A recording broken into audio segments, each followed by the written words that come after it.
salamat, Carlo and Riza. Magandang hapon po sa inyong lahat. Kahit holiday, importante po itong parangal na ito ngayong araw. To our very special guest, Senate President Vicente Tito Sotto. Sir, thank you very much. To the Chairman of the Committee on Sports and Youth, Senator Christopher Bongo. Sir, maraming salamat po.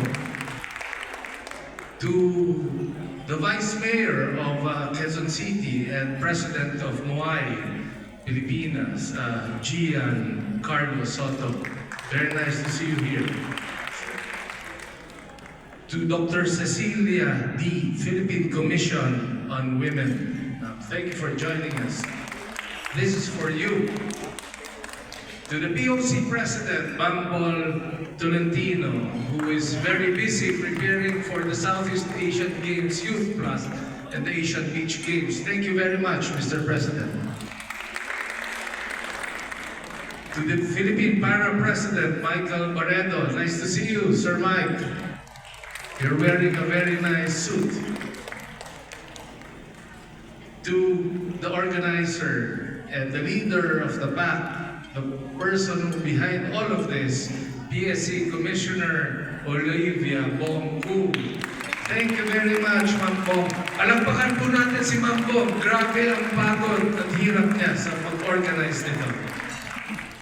To another PSC Commissioner who's here with us, 1992 Barcelona Olympics fencing Olympian, Walter Torres.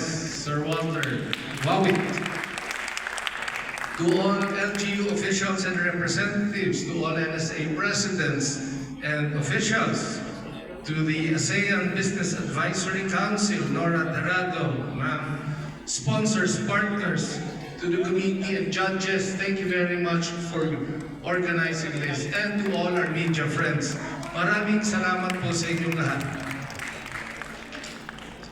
The reality we often don't